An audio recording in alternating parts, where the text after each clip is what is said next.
राजापुरात मुख्यमंत्री एकनाथ शिंदेंची उद्धव ठाकरेंवर घणाघाती टीका। विझलेल्या मशालीचा उजेड पडत नाही, मी फील्डवर उतरून काम करणारा मुख्यमंत्री, घरात बसून उंटावरून शेळ्या हाकत नाही, शिंदेंचा हल्लाबोल। मुख्यमंत्री एकनाथ शिंदेंनी घेतली बारसू रिफायनरी विरोधकांची भेट, प्रकल्प रद्द करण्याचा रिफायनरी विरोधकांचा पुनरुच्चार।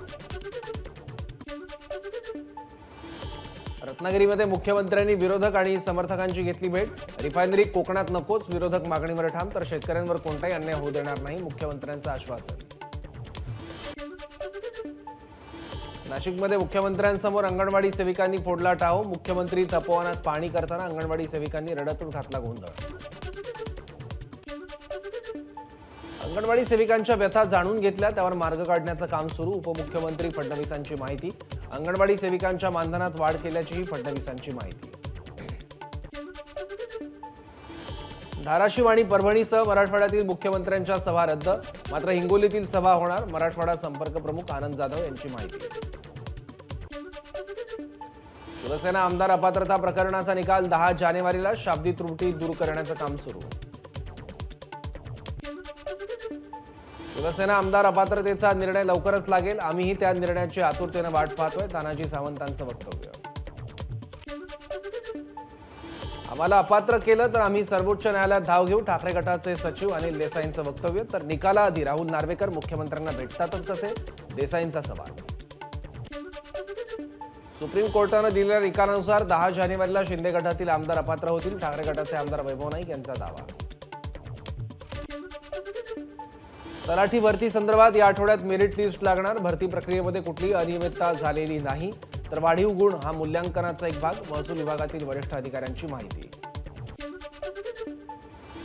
तलाठी भरतीमध्ये काही विद्यार्थ्यांना 200 पैकी 214 मार्क पडल्याचा प्रकार समोर, त्यामुळे परीक्षा किती पारदर्शक झाल्या हे दिसून येतं, माजी खासदार राजू शेट्टींचा राज्य सरकारला टोला। तलाठी भरती परीक्षेत झालेल्या गोंधळानंतर परीक्षा रद्द करण्याची विद्यार्थ्यांची मागणी, तर परीक्षा रद्द करणे हा काही पर्याय नाही, नागपूरच्या विद्यार्थ्यांचं मत। सामान्यीकरण प्रक्रियेदरम्यान गुणांमध्ये वाढ किंवा घट होऊ शकते, तलाठी भरतीच्या आरोपांप्रकरणी महसूल खात्याचं स्पष्टीकरण। तलाठी भरतीमध्ये आर्थिक गैरव्यवहाराचे आरोप करणाऱ्यांवर गुन्हे दाखल करणार, मंत्री राधाकृष्ण विखे पाटलांची नाव न घेता रोहित पवारांवर टीका। भाजप प्रदेशाध्यक्ष चंद्रशेखर बावनकुळे आज नाशिक दौऱ्यावर, बावनकुळे काळाराम मंदिरात जाऊन दर्शन घेणार आणि आरतीही करणार। 14 जानेवारीला भाजपचे मेळावे होणार, भाजप प्रदेशाध्यक्ष बावनकुळेंची माहिती, सर्वच पक्षांची मतं मिळवण्याचा महायुतीचा प्रयत्न असल्याची बावनकुळेंची प्रतिक्रिया। आदित्य ठाकरे कोल्हापूर दौऱ्यावर, आज आणि उद्या कोल्हापूर आणि सातारा जिल्ह्यात आदित्य ठाकरेंचे 4 मेळावे। उद्धव ठाकरेंनी दक्षिण मुंबईची जागा काँग्रेसला दिली, काही दिवसात ठाकरे गट काँग्रेसमध्ये विलीन होईल, नितेश राणेंची टीका।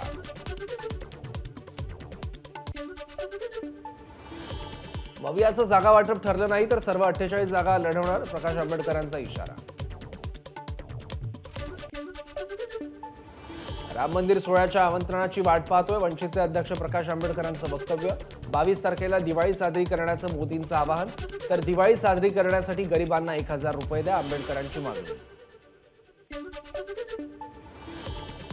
राम मंदिरासाठी शिवसैनिकांनी काय केलं हे संपूर्ण भारताला माहिती, ठाकरे गटाचे खासदार अरविंद सावंत यांची प्रतिक्रिया।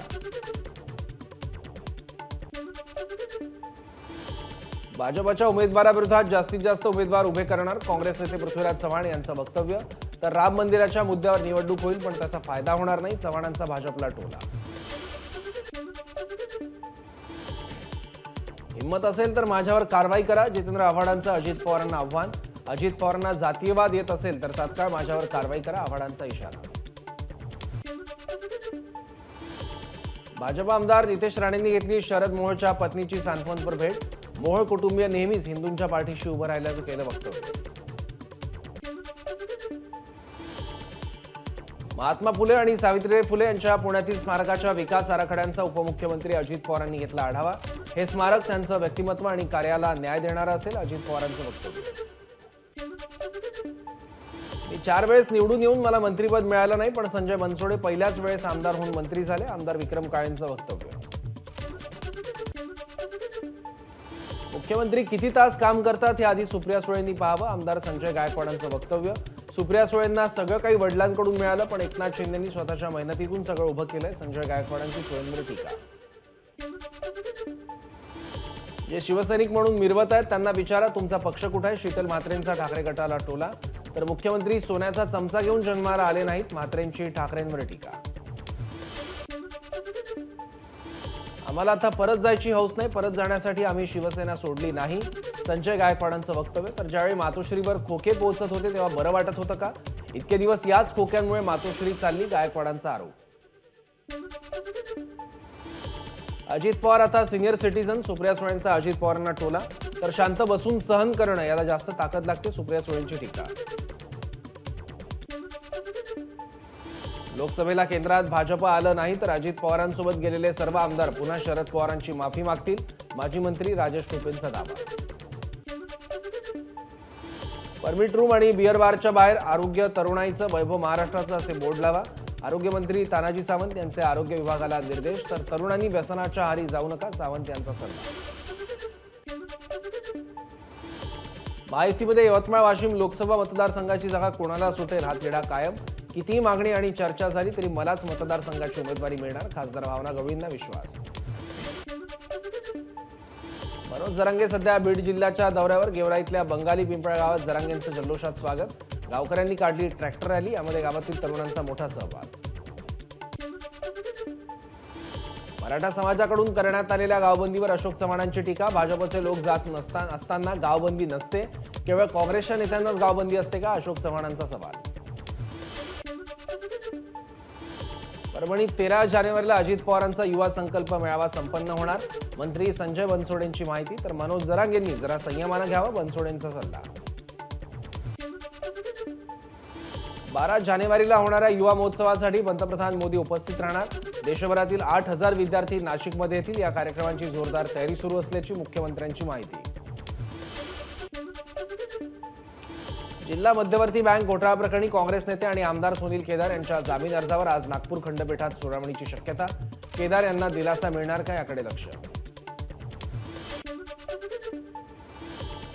तुळजाभवानी देवीला कोल्हापूरच्या भक्ताकडून सोन्याचा हार अर्पण. हार देणाऱ्या अनुराधा पत्की यांचा तुळजाभवानी मंदिर समितीच्या वतीनं सत्कार. सिंधुदुर्ग जिल्ह्यातील दोडामार्ग तालुक्यात अवकाळी पाऊस. अवकाळी पावसामुळे आंबा आणि काजूचं पीक धोक्यात. पुढील 2 दिवस अवकाळी पावसाचा इशारा. रत्नागिरी जिल्ह्यातील काही तालुक्यात पावसाच्या सरी. चिपळूण संगमेश्वर भागात पाऊस. पावसामुळे काही गावातील विद्युत पुरवठा खंडित. आंबा काजू पिकाला फटका बसण्याची शक्यता. पालघर जिल्ह्यातील काही भागात अवकाळी पावसाची हजेरी. कुडूस, सफाळे आणि मनोर भागात अवकाळी पावसाची हजेरी. अचानक पाऊस सुरू झाल्यानं आंबा उत्पादक चिंतेत. नंदुरबार शहरात कोरोनाच्या नव्या व्हेरियंटचा रुग्ण. अनेक महिन्यानंतर कोरोना रुग्ण नंदुरबारमध्ये आढळल्यानं प्रशासनाकडून उपाययोजना करण्याला सुरुवात. राज्यात 61 नव्या कोरोनाबाधितांची नोंद, तर 70 रुग्ण कोरोनामुक्त. राज्यातील ऍक्टिव्ह कोरोनाबाधितांची रुग्णसंख्या 882 वर. महायुतीचं सरकार आल्यापासून सर्वाधिक आत्महत्या मराठवाड्यात. अशोक चव्हाण यांचा सरकारवर आरोप. तर 1 रुपयात पीक विमा, पण शेतकऱ्याला विमा मिळत नाही, चव्हाणांची टीका. मुंबई महिला पोलीस कर्मचाऱ्यांवर वरिष्ठांकडून अत्याचार केल्याचं पत्र व्हायरल. चौकशी करत हे पत्र खोटं असल्याचं मुंबई पोलिसांकडून जाहीर. पत्र व्हायरल करणाऱ्याचा शोध सुरू. संभाजीनगर शहरातील दुकानदारांनी आपल्या दुकानांवरील पाट्या मराठीत लावा, अन्यथा दुकानं सील करू. महापालिका आयुक्त जी श्रीकांत यांची दुकानदारांना तंबी. कोस्टल रोड 10 फेब्रुवारीनंतर मुंबईकरांच्या सेवेत दाखल. मुंबई पालिका आयुक्त इक्बाल सिंग चहल यांचा दावा. तर कोस्टल रोडवर कोणताही टोल राहणार नाही, चहल यांची प्रतिक्रिया. ईशान्य मुंबई लोकसभा मतदारसंघात पदाधिकाऱ्यांची बैठक संपल्यानंतर शरद पवार गटाच्या पदाधिकाऱ्यांमध्ये वाद. जितेंद्र आव्हाड आणि मुंबई अध्यक्षा राखी जाधव यांच्यासमोर 2 गट आमने-सामने. कर बुडव्यांच्या नावांचे चौकात फ्लेक्स लावणार. अहमदनगर पालिकेचा इशारा. महिन्याभराचा अवधी देऊनही केवळ 9.5 कोटी रुपयांची वसुली झाल्यानं अहमदनगर पालिकेचा निर्णय. कोल्हापूर सांगली पूर व्यवस्थापन प्रकल्पाला जागतिक बँक आणि अर्थ मंत्रालयाची मंजुरी 3,300 कोटी रुपयांच्या प्रकल्पासाठी 2,300 रुपये जागतिक बँक देणार. पश्चिम महाराष्ट्र आणि मराठवाड्याला मोठा दिलासा.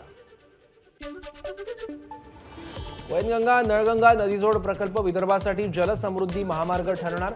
पंजाबराव कृषी विद्यापीठाचे कुलगुरू शरद निंबाळकर यांचं मत. त्यामुळे लवकरच या प्रकल्पाचं काम सुरू करण्याची शरद निंबाळकर यांची मागणी. मुंबईत मंत्रालयाला घेराव घालण्यासाठी निघालेल्या प्रकल्पग्रस्त शेतकऱ्यांना पोलिसांनी ताब्यात घेतलं. त्यानंतर शेकडो शेतकऱ्यांचं अमरावतीच्या जिल्हाधिकारी कार्यालयात आंदोलन. ट्रक चालकांच्या कोणत्याही संपाची घोषणा करण्यात आलेली नाही. कोणत्याही अफवांना बळी पडू नका. ऑल इंडिया मोटर ट्रान्सपोर्ट काँग्रेसचं आवाहन. नंदुरबारमधील पेट्रोल पंपावर वाहनांच्या रांगा. पेट्रोल पंप बंद होण्याची अफवा पसरल्यावर वाहन चालकांची गर्दी.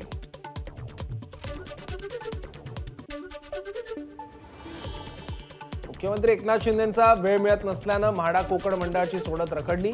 सप्टेंबरमध्ये निघालेल्या जाहिरातीची सोडत अद्यापही नाही. 24,000 अर्जदार सोडतीच्या प्रतीक्षेत. पंढरपूरमध्ये भीमा सहकारी साखर कारखान्याकडून भीमा केसरी कुस्ती स्पर्धेचं आयोजन. सिकंदर शेखने पटकावली मानाची चांदीची गदा.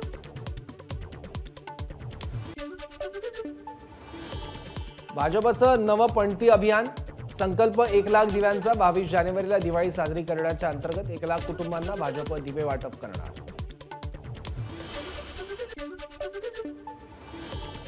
राम मंदिर लोकार्पण सोहळ्यासाठी नाशिकहून पूजेचं काही साहित्य जाणार.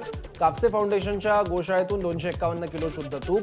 शेणापासून बनवलेले 5,000 दिवे. गोमूत्र आणि शेणापासून बनवलेल्या विट्या अयोध्येला पाठवल्या जाणार. 108 फूट लांबीची गुजरातहून अयोध्येत पाठवलेली उदबत्ती आग्र्यात दाखल. यावेळी रामनामाच्या जयघोषासह फुलांची उधळण करत रामभक्तांकडून उदबत्तीचं स्वागत. अयोध्येतील राम मंदिराचा नवा व्हिडिओ एबीपी माझाच्या हाती. 22 जानेवारीला राम मंदिराचं लोकार्पण होणार. सोहळ्याची जोरदार तयारी सुरू. 15 जानेवारीला दिल्लीत सोनिया गांधी, शरद पवार आणि उद्धव ठाकरेंची बैठक. जागा वाटपाबाबत अंतिम निर्णय होण्याची शक्यता. इंडियातील घटक पक्षांची जागा वाटपासाठी काँग्रेसच्या वाटाघाटी. मात्र स्वतंत्रपणे निवडणूक लढवण्याची वेळ आली तर त्यासाठी देखील तयारी सुरू. लोकसभेच्या 541 जागांसाठी निरीक्षकांची नियुक्ती. निरीक्षकांकडून अहवाल आल्यावर काँग्रेस जागा वाटपावर अंतिम निर्णय घेणार. महाराष्ट्रातील सर्व 48 जागांसाठी काँग्रेसकडून निरीक्षक नियुक्त. कोल्हापूरसाठी पृथ्वीराज चव्हाण, सांगलीसाठी सतेज पाटील, साताऱ्यासाठी रवींद्र धंगेकर, जळगावसाठी यशोमती ठाकूर, वर्ध्यासाठी नितीन राऊत, शिर्डीसाठी बाळासाहेब थोरात यांची निवड. मुख्यमंत्री योगी आदित्यनाथ आज अयोध्या दौऱ्यावर. रामललांच्या प्राणप्रतिष्ठा महोत्सव तयारीचा आढावा घेण्यासाठी मुख्यमंत्री अयोध्येला जाणार. पंतप्रधान मोदी गुजरात दौऱ्यावर. जागतिक नेत्यांसोबत द्विपक्षीय बैठका घेणार. टॉप जागतिक कंपन्यांच्या सीईओंची बैठक घेणार.